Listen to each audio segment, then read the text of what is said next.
এই বলে জয়দেব উনুন ধরাচ্ছে, ধোঁয়া লাগছে চোখে, কিন্তু তবু মায়ের কথা যে বড্ড মনে পড়ছে। কি গো মা?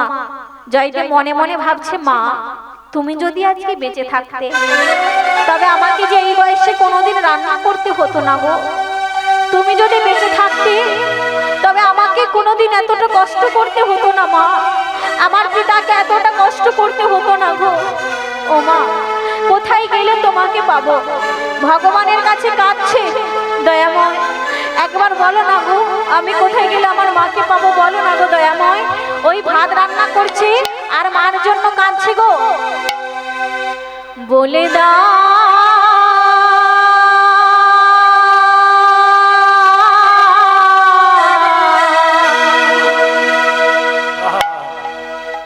হে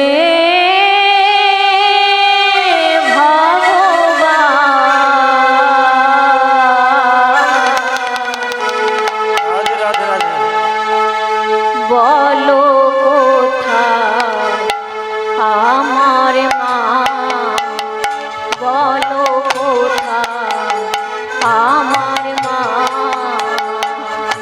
বলে দাও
অনেক কষ্ট করতে করতে জয়দেব গোস্বামীর রান্না হয়ে গেল। এবার আমি পিতাকে ডাকি, আমার পিতা এসে এই প্রসাদ নিয়ে গিয়ে গোবিন্দের সেবা দেবে, আর তাড়াতাড়ি প্রসাদ হয়ে গেলে আমরাও সেবা পাবো। তাই রান্নাঘর থেকে ডাকছে, পিতা, ও পিতা, আমার রান্না হয়ে গেছে, তাড়াতাড়ি এসো। ও বাবা, পিতাকে বারবার ডাকছে কিন্তু পিতার কর্ণে আওয়াজ যাচ্ছে না। জয়দেব মনে মনে ভাবছে, পিতা কি এমন ধ্যান করছে, আমার কথাটাও কানে যাচ্ছে না, আচ্ছা আমি নিজে গিয়ে যাই। এই বলে জয়দেব গিয়ে দেখছে জয়দেবের পিতা সামনের দিকে ভগবানের দিকে বদন রেখে, মানে ভগবানের দিকে চেয়ে আছে, ধ্যান করছে। এই বলে জয়দেব গিয়ে ছুটতে ছুটতে গিয়ে পিতাকে যেই ধরেছে, পিতা, ও পিতা, আমার রান্না হয়ে গেছে, তুমি চলো। এই বলে যেই পিতাকে স্পর্শ করলেন বাবা, ওই দেহটা মাটিতে পড়ে গেল। পিতা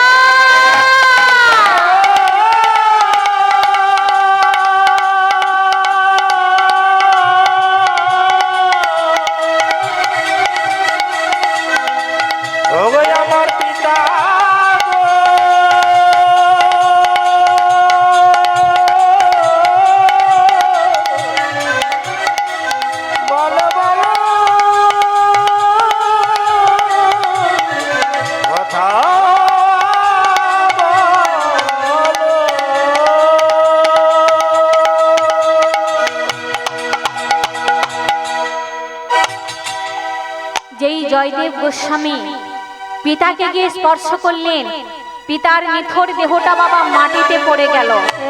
মা, জয়দেবের পিতাও আজকে মারা গেলেন। মা চলে গেছে 4 বছর বয়সে, আর পিতা মারা গেল জয়দেবকে রেখে দিয়ে, 9 বছরের ছেলেকে রেখে দিয়ে মারা গেলেন। মায়েরা দেখবেন, আমরা সবাই বলি না যে ভগবানকে ডাকতে ডাকতে কোনো ভক্ত যদি মারা যায়, তাহলে সেই ভক্ত আর এই পৃথিবীর মাটিতে আসে না, স্বয়ং ভগবানের কাছে চলে যায়, তাই না? ভগবান সঙ্গে করে নিয়ে যায়। দেখবেন মা, অনেকের ঘটনা হয় জীবনে যে পুরী ধামে গিয়েছে, প্রণাম করতে করতে মারা গেছে। কি বাবা, এখানে এমন ঘটনা আছে নাকি? এমন ঘটনা প্রায় দেখা যায়। বা মন্দিরে বসেছে, প্রণাম করতে করতে মারা গেছে, এমন হয়। মা গো, দেখবেন ওনারা যখন মারা যায়, ওই যে প্রণাম করেছে করতে করতে যে মারা গেছে, ও কিন্তু অমন অবস্থায় রয়ে গেছে, আর কিন্তু সরছে না। যদি কোনো সচেতন ব্যক্তি, মানে আমাদের যে প্রাণ আছে, আমরা গিয়ে যদি স্পর্শ করি, তখন কিন্তু এই দেহটা পড়ে যাবে। কেন না, এই দেহকে আমার ভগবান ধরে রাখেন। যখন আমরা গিয়ে স্পর্শ করি, তখন ওই দেহ থেকে ভগবান চলে যায়, আর ওই দেহটা মাটিতে পড়ে যায়। তাই দেখুন, আজকে জয়দেবের পিতা মারা গেল, ধ্যান করতে করতে মারা গেলেন। জয়দেব চিৎকার করে কাঁদছে, পিতা পিতা বলে। আর পাশে ছিল বজ্রদেব গোস্বামী, মানে জয়দেবের একমাত্র কাকা। কাকার নাম বজ্রদেব গোস্বামী। বজ্রদেব গোস্বামী ছুটতে ছুটতে এসেছে। হ্যাঁ রে জয়া, চিৎকার করছিস, কাঁদছিস কেন? বলে, দেখো কাকা, আমার পিতা মারা গেছে। কি, তোর পিতা মারা গেছে? আচ্ছা বাবা, কি করবি বল? মারা যখন গেছে, আমি তো কাকা আছি, এক কাজ কর, আমি তো আর একা পোড়াই কার্য করতে পারবো না, আরো তো কিছু গ্রামের মানুষকে লাগবে, তুই গ্রামের মানুষকে ডেকে আন, মানে গ্রামের যারা আছে তাদেরকে ডেকে আন। এই বলে জয়দেব পিতার দেহকে রেখে ছুটতে ছুটতে গেল তাদের ডাকতে। ও মা, এবার একটু মন দিয়ে শোনো। একটা কথা আছে, দেখবেন, কারো পৌষ মাস তো কারো সর্বনাশ, তাই না? জয়দেবের পিতা মারা গেছে, জয়দেবের কষ্ট, আর জয়দেবী কতটা মানে কাছের মানুষ, কতটা স্বার্থপর বিশ্বাসঘাতকতা হয়, আজকে সেই ঘটনাটা দেখুন। জয়দেবের কাকা তার পিতার কাছে, মানে দাদার কাছে গিয়ে কানে কানে বলছে, দাদা, মরলে মরলে ভালো কথা, আমার 50 টাকা ধার নিয়েছিল, আমায় দিয়ে মরতে পারলে না? বলে, 50 টাকা ধার নিয়েছিলে, এর শোধটা আমি তুলবো। এই বলে মা দেখুন, এখনকার দিনে যেমন সই মানে সাইন করে, তখনকার দিনে তো আর সই ছিল না, হাতে টিপ দিত। জয়দেব আস্তে আস্তে, বজ্রদেব ছুটতে ছুটতে গিয়ে যত জমির কাগজপত্র ছিল, আস্তে আস্তে গিয়ে ছুটতে ছুটতে গিয়ে ওই দাদার হাতে কালি লাগিয়ে নিজের কাগজে টিপসই দিয়ে ছুটতে ছুটতে গিয়ে কাগজ রেখে দিয়ে এসেছে বাড়িতে। এরপরে সে বাড়িতে কাঁদা শুরু করেছে। মানে দেখুন, এদিকে সব কাজ মিটিয়ে নিয়েছে। কেন? এখনকার দিনে হলে পরীক্ষা হতো, এটা মৃত মানুষের টিপস হয় না জীবিত মানুষের। কি গো বাবা, আজকে থেকে অত বছর যুগের আগে ওইসব কি ছিল? ছিল না। মৃত মানুষের হাতে বজ্রদেব গোস্বামী সব টিপসই নিয়ে জয়দেবের যা বিষয় আসল সম্পত্তি ছিল ওই ঘর বিটেটুকু রেখে সব নিজের নামে করে নিয়েছে। করে নিয়ে এবার দাদার কাছে কাঁদছে, দাদা তুমি চলে গেলে আমার জয়দেবের কি হবে? তাহলে দেখুন মা, নিজের মানুষও কতটা স্বার্থপর, কতটা বেঈমান হয়, কতটা বেঈমান মানুষের কত লক্ষ্য। দেখুন এখনকার দিনের মানুষ আমরা, আচ্ছা রং বদলায় একটা প্রাণী, কে বলুন তো? গিরগিটি, তাই না? গিরগিটি রং বদলায়, কোনোদিন কি দেখেছি আমরা? দেখেছি কি? ও মা, গিরগিটি রং বদলায় কিনা জানি না, তবে মানুষের মতো বড় গিরগিটি এই পৃথিবীতে কিন্তু আর কেউ নেই। কি গো, মানুষের মতো এত সেকেন্ডে সেকেন্ডে রং কেউ বদলাতে পারবে? হ্যাঁ সত্যি কথা বলুন, পারবে? এক্ষুনি তোমার মুখের সামনে তোমায় ভালো বলছে, তোমার পেছনে গিয়ে এমন বদনাম করবে বাবা। এই বদনামটা কখন হয় জানো?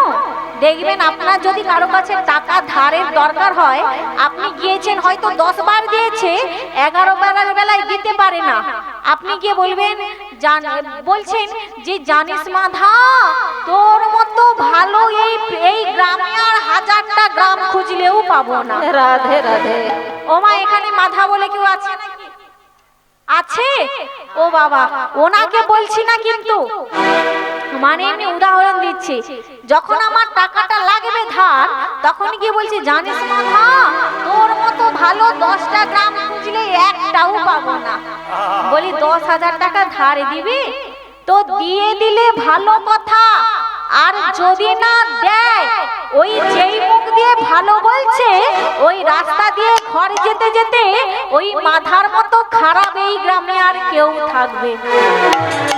মানে তার বদনাম করে করে একেবারে মাথা খারাপ করে দেবে। তাহলে যেই মুখে ভালো বলছে 2 সেকেন্ড পরে সেই মুখেই আবার তোমার বদনাম করবে।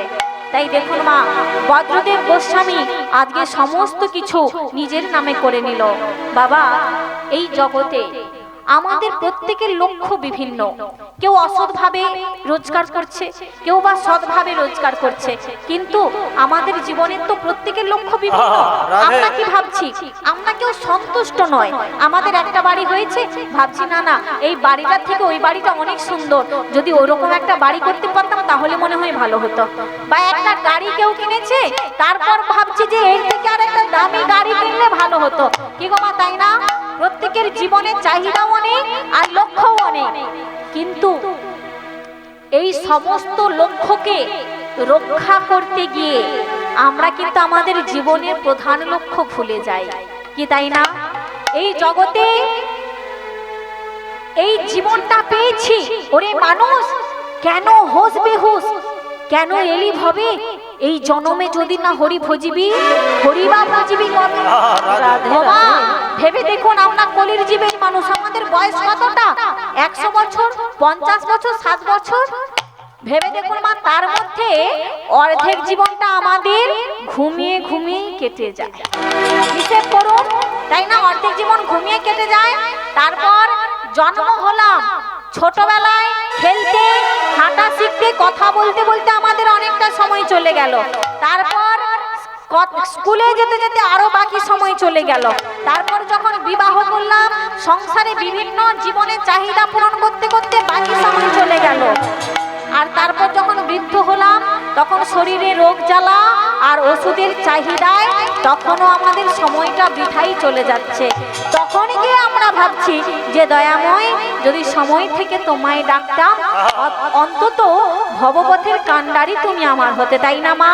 তাই দেখুন, সমস্ত দুঃখ কষ্ট, সমস্ত লক্ষ্য একদিন আমাদের কবে যে ডুবে যাবে আমরা কিন্তু কেউ বলতে পারবো না বাবা। যেটা আমরা বুঝি না, রজনীকান্ত সেন তিনি একজন মস্ত বড় বিখ্যাত কবি। আপনারা যারা পড়াশোনা করেছেন ওনার নাম শুনবেন। তিনি তার একটা বিখ্যাত গানের দ্বারা আমাদেরকে বুঝিয়েছিলেন যে কত মানুষের কত লক্ষ্য আছে, কিন্তু ওই লক্ষ্য কবে যে অতল তলায় ডুবে যাবে তোমরা কেউ বুঝতে পারবে না। তিনি কি বলেছিলেন গো? লক্ষ্য শূন্য লক্ষ্য শূন্য ছুটেছে গভীর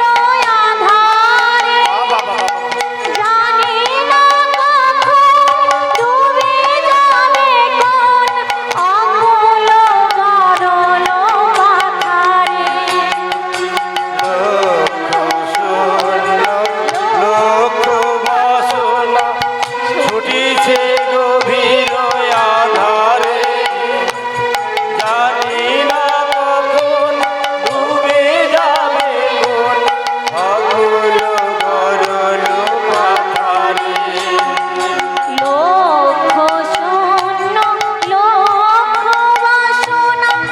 তাহলে বাবা দেখুন, এই আমার লক্ষ্য, এটা হব ওটা হব সেটা হব, এটা করব ওটা করব, এই করতে করতে আমাদের জীবনের যে প্রকৃত লক্ষ্য, যে একটু হলেও ভগবান তোমার সেবা করব, সেই প্রকৃত লক্ষ্য কিন্তু কখন যে ডুবে যাচ্ছে অতল তলায় আমরা কিন্তু নিজেরাও বুঝতে পারছি না।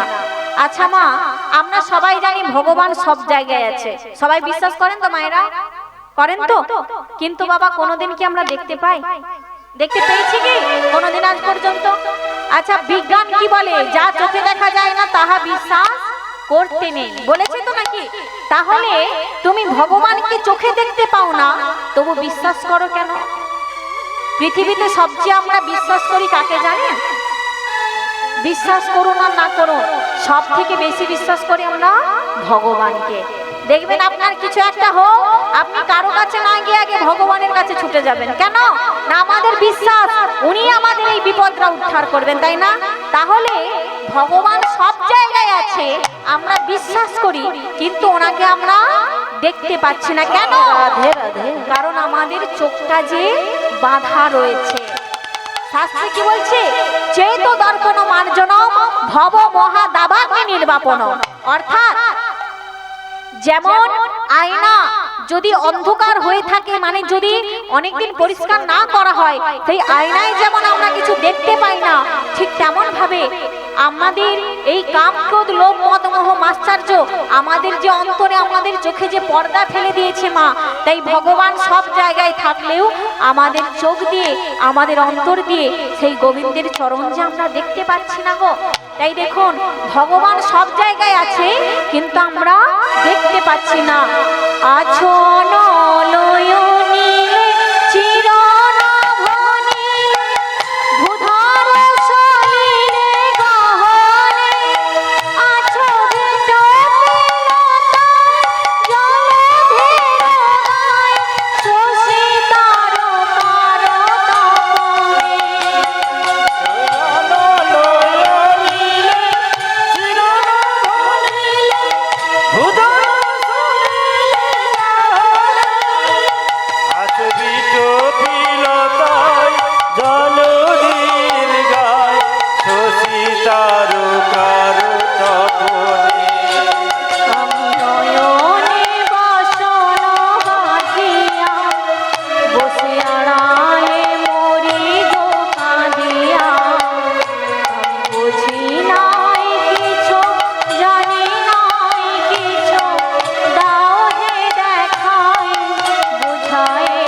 ভক্তিমতী মায়েরা দেখুন, কেউ সৎ পথে রোজগার করছে, আবার কেউ অসৎ পথেও মানুষের ক্ষতি করছে।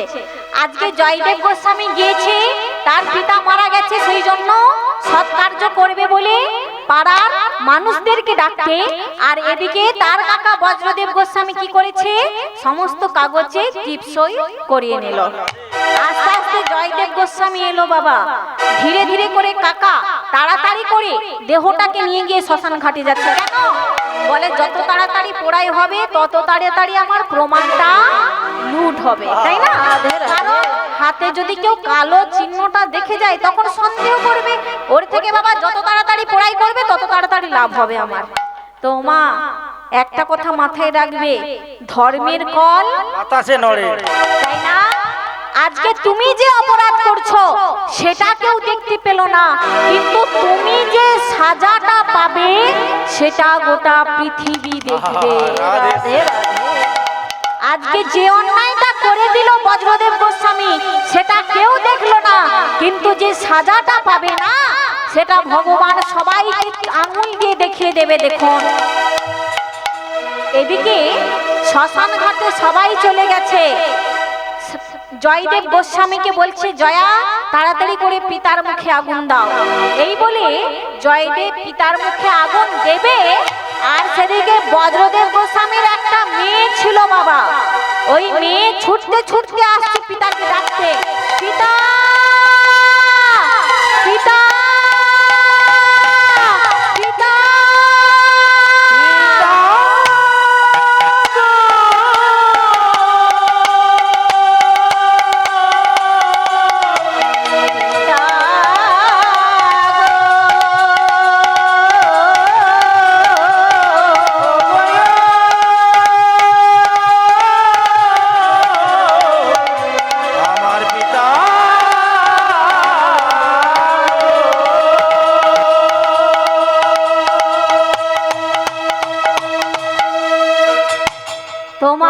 ওই বজ্রদেব গোস্বামীর একটা 12 বৎসরের মেয়ে ছিল, ছুটতে ছুটতে আসছে, পিতা ও পিতা তাড়াতাড়ি বাড়ি চলো।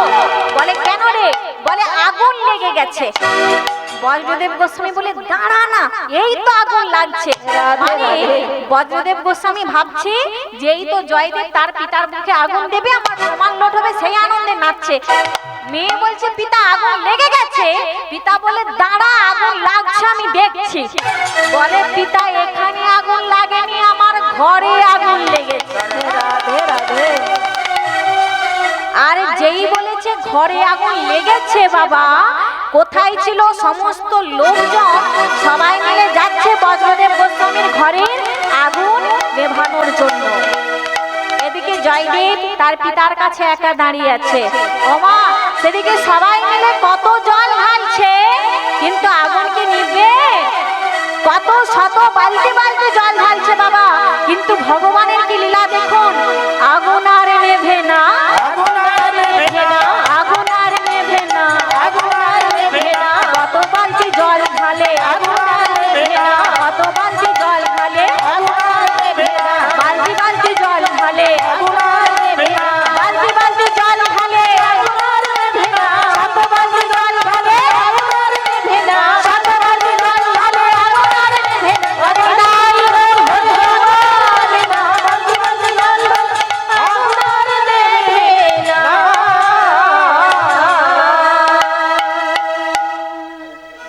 রাধে রাধে। তোমা বালতি বালতি জল ঢালছে, কিন্তু আগুন আর নিভছে না, আগুন নেভাতে পারছে না। যত জমির দলিল পত্র সব পুড়ে ছারখার হয়ে গেল।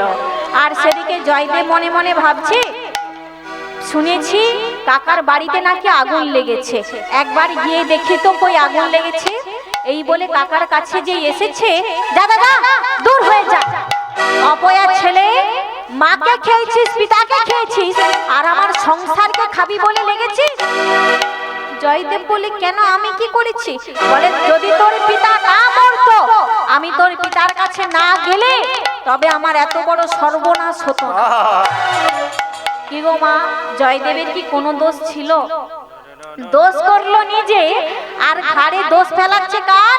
জয়দেবের।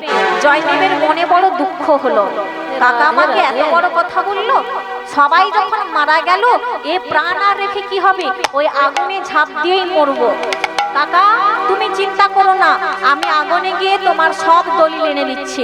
এই বলে জয়দেব যেই আগুনে পা রাখলো বাবা, সঙ্গে সঙ্গে আস্তে আস্তে কোথায় ছিল আগুন, সব নিভে গেল। এতদিন জয়দেবকে সবাই ভালোবাসতো, আজকের পর থেকে আরো ভালোবাসা বেড়ে গেল। কেন? নিশ্চয়ই এই ছেলের মধ্যে কিছু আছে। যে আগুন আমরা নেভাতে পারলাম না, সেই আগুনের মধ্যে পা রাখা মাত্র আগুন নিভে গেল। তোমা সেই জয়দেব গোস্বামী আস্তে আস্তে করে 20 বছর হয়ে গেল। জয়দেব মনে মনে ভাবছে পড়া শেষ করেছি, মা বাবার বড় ইচ্ছে ছিল আমি যেন ভগবানের নাম প্রচার করি। নাম প্রচার করব কি করে? এক কাজ করি, ভগবানের দশম অবতারের পদ লিখি। তাই বাবা জয়দেব বই লেখা শুরু করলেন। এমনকি সেই সময়কার বল্লাল সেনের দরবারে তিনি সভাকবি হিসেবেও গিয়েছিলেন। আপনারা বই পড়বেন, জানতে পারবেন কোনো মিথ্যে কথা নেই, একবারে সমস্ত সত্যি কথা। সেই বল্লাল সেনের সভাকবি ছিলেন আমার জয়দেব গোস্বামী। জয়দেব গোস্বামীর চারিদিকে নাম ছড়িয়ে পড়েছে, কিন্তু সেই নাম জয়দেবকে স্পর্শ করতে পারলো না। কেন? কারণ জয়দেবের যে একটাই চিন্তা, মায়ের বড় ইচ্ছে ছিল জগন্নাথ দেবকে পাবো, পিতার বড় ইচ্ছে ছিল ভগবানের চরণ পাবো। তাই নাম হোক, সেই নামের পেছনে দৌড়তে গেলে আমি তো আমার ভগবানকে পাবো না। তাই এক কাজ করি, সব ছেড়ে দিয়ে একবার জগন্নাথ দেবের দর্শন আর একবার বৃন্দাবন থেকে ঘুরে আসি। তাই মা ওই গ্রামে জয়দেবের একমাত্র বন্ধু ছিল, সেই বন্ধুর কাছ থেকে বিদায় জানিয়ে জয়দেব গোস্বামী যাচ্ছে কোথায়? পুরী ধামে। ওগো কেঁদুলি ছাড়িয়া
জয়দেব গোস্বামী পুরী ধাম ঘুরে বৃন্দাবন ধাম দর্শন করে আবার জয়দেব গোস্বামী তার বাড়িতে ফিরে গেল। সেই বাড়িতে গিয়ে আবার ভগবানকে স্থাপন করে জয়দেব ভগবানের নাম করা শুরু করে। ও মা, এবার একটু মন দিয়ে শুনবেন, একটু এই জায়গাটা মন দিয়ে শুনুন, তা না হলে কিন্তু গুলিয়ে যাবে। জয়দেব গোস্বামী সমস্ত তীর্থস্থান দর্শন করে কোথায় ফিরে এলো মা? আবার বীরভূমে, মানে নিজের বাড়িতে। আর সেদিকে বাবা পুরী ধাম থেকে একজন মেয়ে তার পিতার সঙ্গে ওই পুরী ধাম থেকে বীরভূমে আসছে। কার খোঁজ করতে করতে? ওই জয়দেব গোস্বামীর খোঁজ করতে করতে। তো মা ওই 3 মাথার মোড়ে এসে, মানে বীরভূমে এসে 3 মাথার মোড়ে এসে কোন রাস্তা দিয়ে গেলে জয়দেবের বাড়ি যাবে বুঝতে পারছে না। আচ্ছা মা বলুন তো, যদি কোথাও তিন মাথার মোড় থাকে, ধরুন আমি এখানে কীর্তন করতে এসেছি, বাড়ির সামনে বলে রাস্তা জানি, কিন্তু যদি না রাস্তা জানতাম, তিন মাথার মোড় এলে আমাদের জিজ্ঞাসা করতে হতো যে অমুক বাবুর বাড়ি যাব কোন রাস্তাটা দিয়ে, তাই না বাবা? জিজ্ঞাসা করতে হবে তো নাকি?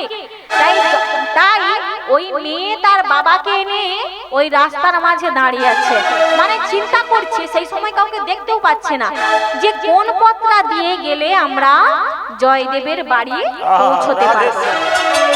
তো বাবা হঠাৎ করে একটা ঘটনা ঘটলো। কি ঘটনা? না কোথা থেকে একটা ছোট্ট ছেলে ছুটতে ছুটতে এসে ওই মেয়েকে ধরে চিৎকার করছে, সরো! রাস্তার মাঝে দাঁড়িয়ে দাঁড়িয়ে চিন্তা করছে, সরো এখান থেকে, সরে যাও। মেয়েটি বলে, হ্যাঁ রে বাবা, এত রাগ কিসের তোর? এইটুকু বাচ্চা ছেলে এত রাগ দেখাচ্ছিস কেন? বলে, জানো রাগ করবো না, আজ সকাল বেলায় আমার বাবা মায়ের সাথে ঝগড়া লেগেছে। ও মা, একটু ঘটনাটা শুনুন মন দিয়ে। বলে, বাবা মায়ের সাথে ঝগড়া লেগেছে, তাতে তোর এত রাগ কিসের রে?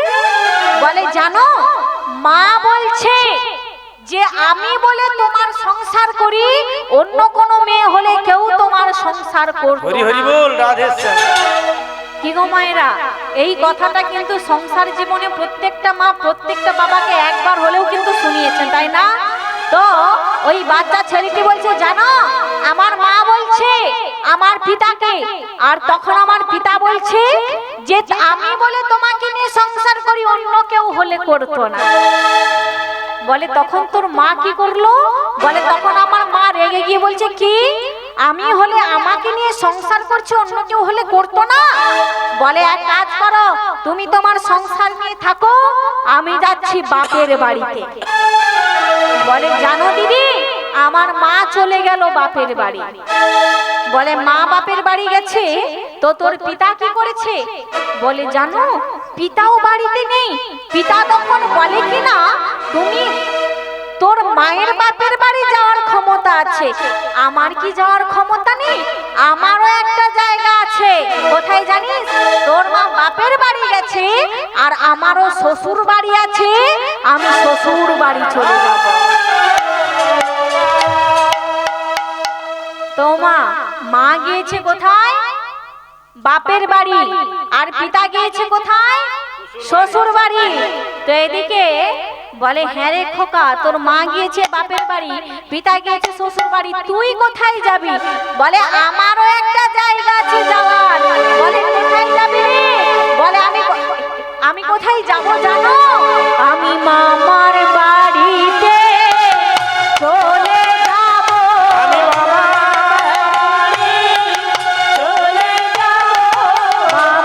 বাড়িতে চলে যাব, মামার বাড়িতে চলে যাব, আর বিলম্ব করব না গো, মামা বাড়িতে চলে যাব, আর বিলম্ব করব না গো, মামা বাড়িতে চলে যাব। তো মা, কত বড় তত্ত্ব লুকিয়ে আছে দেখুন। বাবা বলছে শ্বশুর বাড়ি যাবে, মা বলছে বাপের বাড়ি গেছে, আর ছেলে বলছে কোথায়? মামা বাড়ি। আচ্ছা বলুন তো মা, তিনটে নাম আলাদা হতে পারে, কিন্তু জায়গাটা একই। ঠিক তেমন ভাবে তাকিয়ে দেখুন, আমরাও সংসারে এসেছি বিভিন্ন জায়গা থেকে, বিভিন্ন ভাবে সংসার করছি, আমরা বিভিন্ন রাস্তা দিয়ে যাব, কিন্তু আমাদেরও জায়গাটা হবে একটাই জায়গা, সেটা হলো আমাদের ভগবানের চরণ। তাহলে বোঝা গেল, যাওয়ার পথ আলাদা, আসার পথ আলাদা, কিন্তু যেখানে যাব সেই জায়গাটা কিন্তু একটাই জায়গা। তাই দেখুন, ওই ছেলেটা এসে ওই মেয়েটাকে বুঝিয়ে দিল, দিদি আমি যেমন মানে তিনটে পথে যাচ্ছি ঠিকই, কিন্তু জায়গাটা একটা জায়গায় যাচ্ছি, ঠিক তেমন ভাবে তিনটে পথের মধ্যে তুমি যেই পথেই যাও না কেন, তুমি জয়দেব গোস্বামীর বাড়ি ঠিক পৌঁছে যাবে। রাধে রাধে। তাই মা দেখুন, আজকে ওই মেয়েটি আর কেউ নয়, সেই ভাগ্যবতী পদ্মাবতী। তার পিতাকে সঙ্গে করে আসছে ওই পুরীধাম থেকে, কোথায়? সুদূর বীরভূমে। আর এসে জিজ্ঞাসা করছে, হ্যাঁ গো মা, ও বাবা এটা কি কেন্দুলি গ্রাম? হ্যাঁ হ্যাঁ, এটাই কেন্দুলি গ্রাম। রাধে রাধে। বলি জয়দেবের বাড়িটা কোথায়? আরে সেই পাগলা, সে তো পাগলা। ও বাবা, বলে কিনা পাগলা, বলে বাড়ি চলো, পাগলের সঙ্গে বিয়ে করতে পারবো না। আগো বাবা, সে তো পাগল নয়, সে কি পাগল জানো? কি পাগল গো? সে যে কৃষ্ণ প্রেমের পাগল হয়েছে। কৃষ্ণ প্রেমে পাগল হয়েছে, কৃষ্ণ প্রেমে পাগল হয়েছে, কৃষ্ণ প্রেমে পাগল হয়েছে। সদাই কৃষ্ণ কৃষ্ণ কৃষ্ণ বলে, কৃষ্ণ প্রেমে পাগল হয়েছে, সদাই কৃষ্ণ কৃষ্ণ কৃষ্ণ বলে, কৃষ্ণ প্রেমে পাগল হয়েছে, সদাই কৃষ্ণ কৃষ্ণ। কৃষ্ণ বলে, কৃষ্ণ প্রেমে পাগল হয়েছে। মন প্রাণ এক করে কৃষ্ণ কৃষ্ণ পাগল হয়েছে। গোবিন্দ তোমার হইলাম বলে কৃষ্ণ প্রেমে পাগল হয়েছে। তাই হরি বলে কৃষ্ণ প্রেমে পাগল হয়েছে। জয় গৌর হরি বলে পাগল হয়েছে।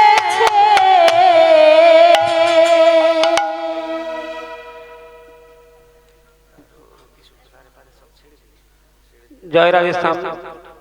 আজকে কলাগেছিয়া বন্ধন সংঘের পরিচালনায় যে কয়েকদিন ব্যাপী অনুষ্ঠানের আয়োজন করা হয়েছিল, আজ তার উদ্বোধন দিন। এই উদ্বোধন দিনে কীর্তন গান পরিবেশন হচ্ছে। এই কীর্তন গানের কীর্তনিয়া সম্মানীয় পূজা দাস বাগ মহাশয় এর কীর্তন গানে মুগ্ধ হয়ে উনাকে এবং উনার সম্প্রদায়কে দাস ফার্নিচার কলাগেছিয়া প্রোপাইটার অরুণ কুমার দাস 85 টাকা পুরস্কৃত করছেন। আশা করি এটি হরিধ্বনি সহকারে সমর্থন করবেন। জয় গৌর গুরুদেব, হরি বল। কৃষ্ণ প্রেমের পাগল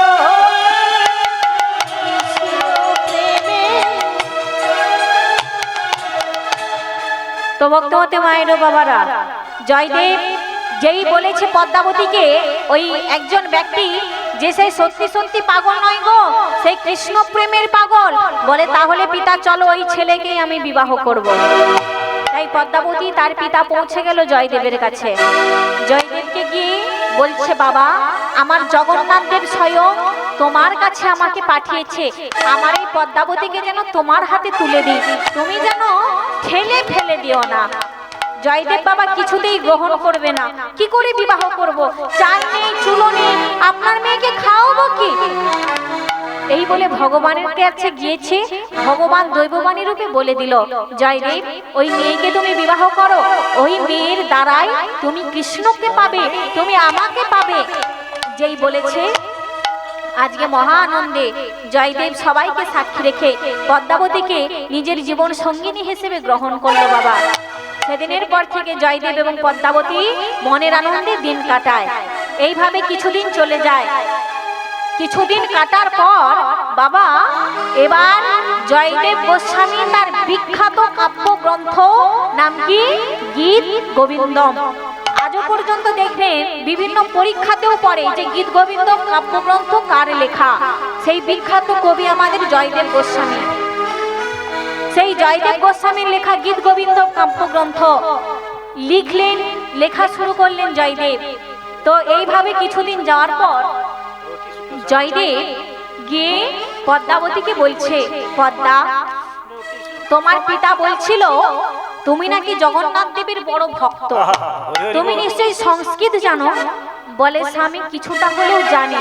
বলে দেখো আমি তো এই জয়দেব হয়ে আমি তো এই গীত গোবিন্দম লেখা শুরু করেছি, তো এর কিছু শ্লোক বলবো, এর তুমি মানে বলতে পারবে? বলে স্বামী বলতে পারবো কিনা জানি না, তবে চেষ্টা করতে পারি।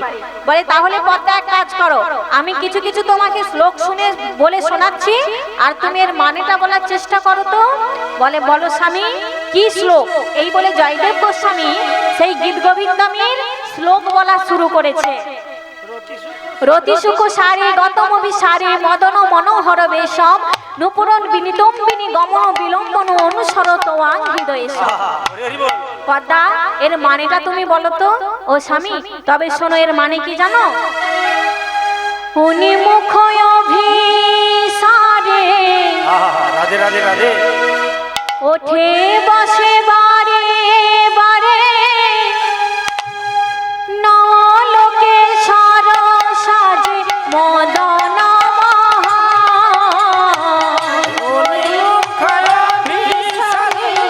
ওঠে বসে বারে বারে নলোকে সর সাজে মদন উনি মুখ অভিসারে ওঠে বসে বারে বারে নলোকে সর সাজে মদন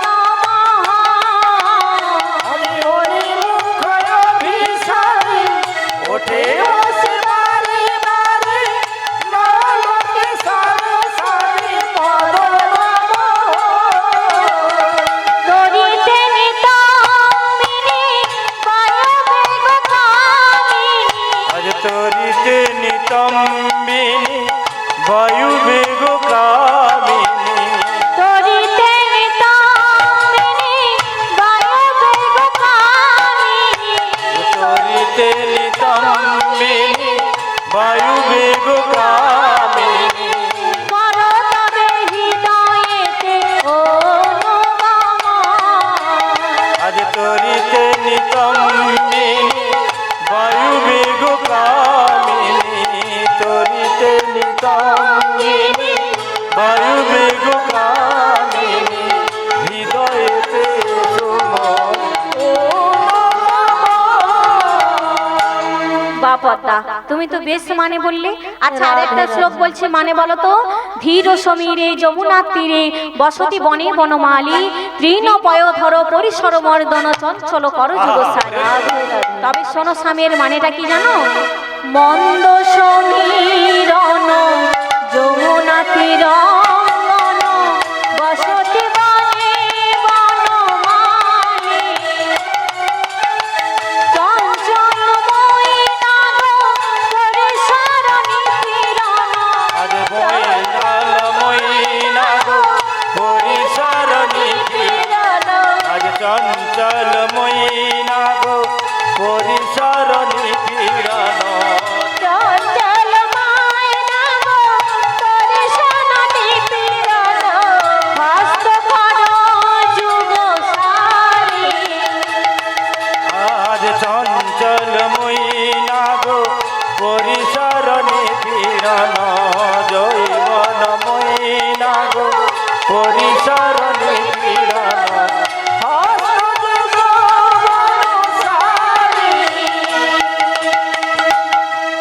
এইভাবে জয়দেব পদ্মাবতী ধীরে ধীরে তাদের জীবন কাটায়। তোমা একদিন শেষ জীবনে এসে জয়দেব গোস্বামী এবার মনে হলো যে গীত গোবিন্দম আজকে লেখা শেষ করব। তো বাবা সেই গীত গোবিন্দম লেখা শেষ করবে, কিন্তু সব লেখা শুরু করেছে ঠিকই, সব লেখা শেষ করেছে, মানে সরগরলম খণ্ডনম মম শিরসি মণ্ডনম লিখেছে, কিন্তু তার শেষের বাক্যটা কিন্তু আর লিখতে পারছে না। শেষের বাক্যটা কি না? দেহি পদ পল্লব মুদারম। বলছে দেখো পদ্মা আমার হাত কাঁপছে, আমি যে লিখতে পারছি না। বলে কেন স্বামী লিখতে পারছো না কেন? বলে আমার মনে যে কথাটা এসেছে সে কথা আমি মরে গেলেও লিখতে পারবো না। বলে কেন? বলে যে ভগবানের চরণ পাওয়ার জন্য সারা বিশ্ব কাঁদে, আর আমার মনে আজকে এসেছে সেই ভগবান নাকি ধরেছে রাধা রানীর চরণ।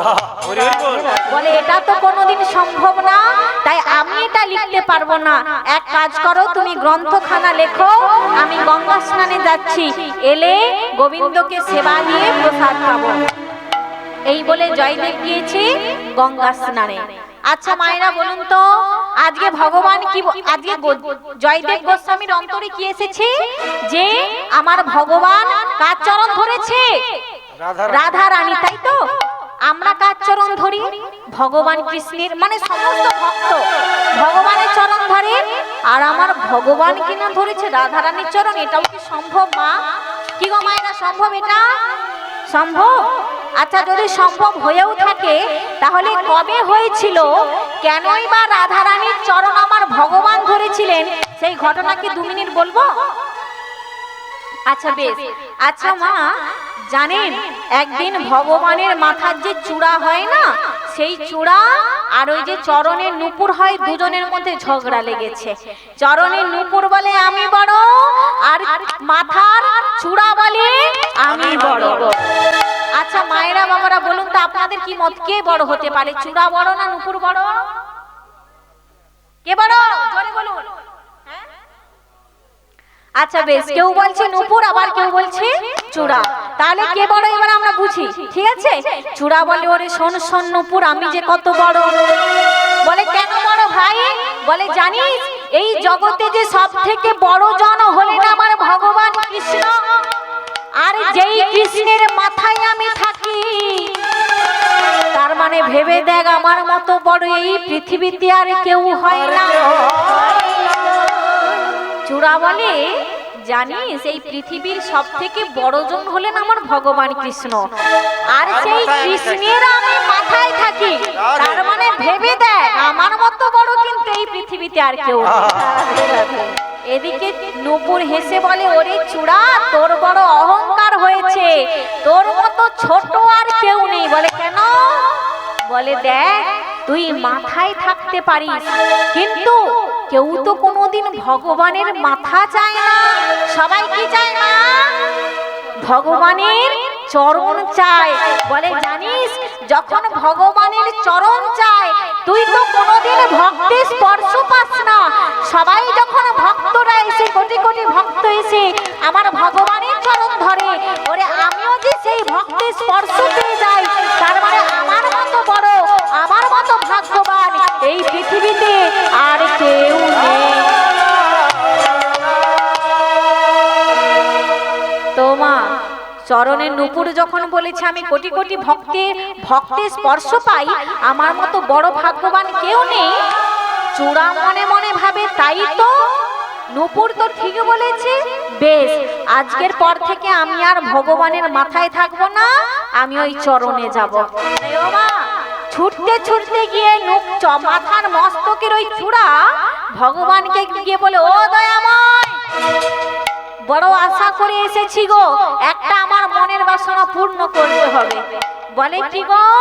বলে আজকে থেকে আমি তোমার মাথায় থাকতাম, কিন্তু তোমার আমি আর মাথায় থাকবো না, আমি তোমার চরণে থাকবো। বলি দাও দাও আমায় চরণে দাও গো, দাও দাও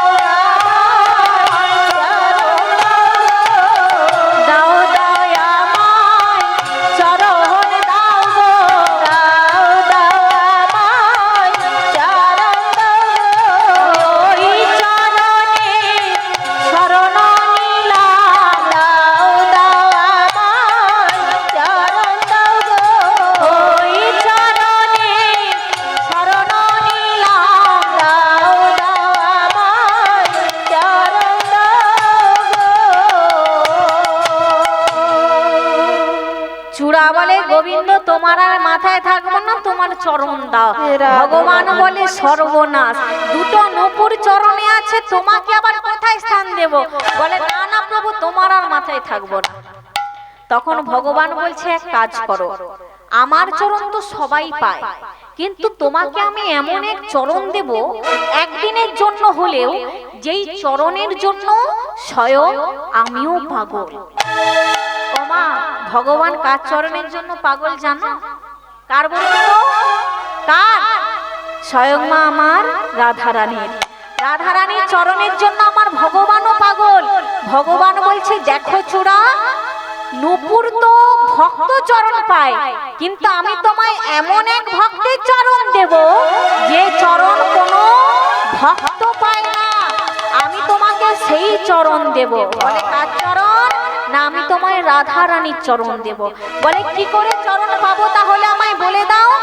বলে শোনো, আমি একদিন রাধা রানীর গিয়ে চরণে ধরবো, যে কোনো কারণে আমি চরণে ধরবো, আর যখন রাধা রানীর চরণে ঝুঁকবো তখন চূড়াটা কোথায় গিয়ে পড়বে মা? রাধা রানীর চরণে গিয়ে পড়বে। আর রাধা রানীর চরণে গিয়ে যখন চূড়া স্পর্শ করবে সেদিন ওই চূড়া আমার রাধা রানীর চরণে পেয়ে যাবে। তো আপনারা জিজ্ঞাসা করতে পারেন যে ভগবান যে চূড়াকে কথা দিয়েছিলেন সেই কথা কি রেখেছিলেন? হ্যাঁ মা, রেখেছিলেন। দাপর যুগে আপনারা সবাই শুনেছেন, আমার ভগবান যখন চন্দ্রাবলীর কুঞ্জে রাত কাটিয়েছিলেন, সেই রাতের বেলার পরে ভগবান পরের দিন যখন সকাল বেলায় রাধারানীর কুঞ্জে গিয়েছিলেন, রাধারানী কিন্তু বড় অভিমান করেছিলেন। আর তার রাধা সখীরা মানে ললিতারা বলেছিল, প্রভু এই মান কোনো দিন ভঞ্জন হবে না। আর সেই দিন ইচ্ছে করে ভগবান সেই চূড়ার বাসনা পূর্ণ করার জন্য আর এইদিকে রাধারানীর মান ভঞ্জন করার জন্য স্বয়ং ভগবান হয়ে কিন্তু সেদিন রাধারানীর চরণ ধরেছিল। আর সেই দিন ওই মাথার চূড়া আমার রাধারানীর চরণ পেয়েছিল।